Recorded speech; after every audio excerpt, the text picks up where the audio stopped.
Hey everybody, John the Other here, obviously. And I have been watching dating advice videos aimed at women. Videos done by women, for women, on how to pick up guys, how to get guys to chase them, how to get guys to stay, how to get guys to put a ring on it, and so on and so forth. I'm going to read you a little article that I wrote, so you'll forgive me, I'm looking down at my screen as I read. Let's go. Men are afraid of commitment. Men need to man up and commit to you if you're a woman. How to get him to commit. Or the ultimate expression of this thought, how to lock down a non-committal guy. Lock down. The 5 secret touches that lock down his love. Next is how to lock down a man. After that, 7 signs you need to lock him down. Does anybody see a theme here? There will be people who hear this and claim that the phrase lockdown is just an innocent turn of language. That it doesn't actually mean lock down. That it just means get him to commit to, relationship, I guess. And that sounds innocent enough. But all of these sentences that I just read to you are the actual titles of articles that supposedly promote healthy or stable relationships. But the word commitment is the euphemism here. It doesn't mean what we think it does. It's code, and it's quite ugly code as these things go.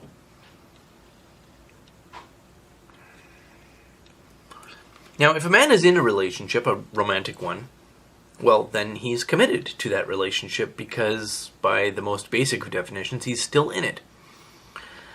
But let's contrast this fairly obvious and simple definition with what is arguably the more popular and common meaning behind the expression commitment in a relationship, in the context of popular commentary about men not wanting to commit to a relationship. This is usually offered as a slander on men, fearful of commitment, we hear, incapable of manning up and committing, and what can possibly be wrong with that guy that he doesn't want to commit and put a ring on it. That's what is meant by the use of the term commitment in popular rhetoric about romance. The word commitment does not mean stay in a relationship the same way you stay in a productive or a positive friendship.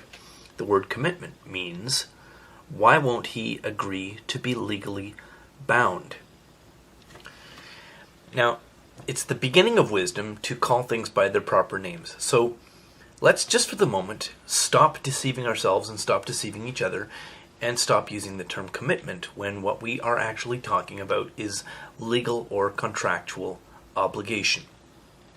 That is what we're talking about when we speak of men apparently unwilling to commit to a romantic relationship. We mean that men are unwilling or possibly fearful of a contractual obligation to the will of a woman. Now, women, for their part, are typically not fearful of commitment to any particular man that they might be boffing. Of course they're not. Contracts are not enforced on women. Contracts and other legal obligations are only enforced on men. And once we recognize this and understand it, which is to say the selectivity of contract enforcement based on sex, then the meaning of afraid of commitment becomes much more clear. And it's not now a matter of wondering in some kind of pretend confusion why men would reject something as unjust or inequitable as the selective enforcement of contracts leading to the theft of their wages, or perhaps their imprisonment based on frivolously issued lies, or their own ongoing public degradation by people those men are still expected to serve, protect, provide for, cherish, even as they are belittled and degraded by the self-same women who benefit from this one-sided system. In fact, commentators degrading or slandering men who avoid these risks are rightly to be mocked.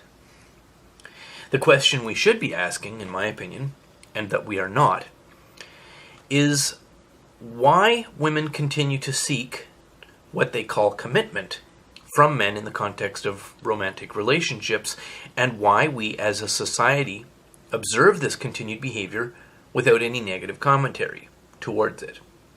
Why is it that women or women's media channels continue to demand of men that they submit to one-sided legal and financial obligations in a world where contracts are enforced on men and not on women, and nobody gives voice to the very obvious observation that this public narrative about men's fear of commitment is actually a call for the legal and the financial bondage of one group to the interests of another, with no reciprocity or balancing commitment from the other side. How is it that the obscenity of this ongoing demand for legal and financial subjugation is not rightly identified in public and heaped with the scorn it rightly deserves? Thanks very much for listening, and as always, have a lovely day.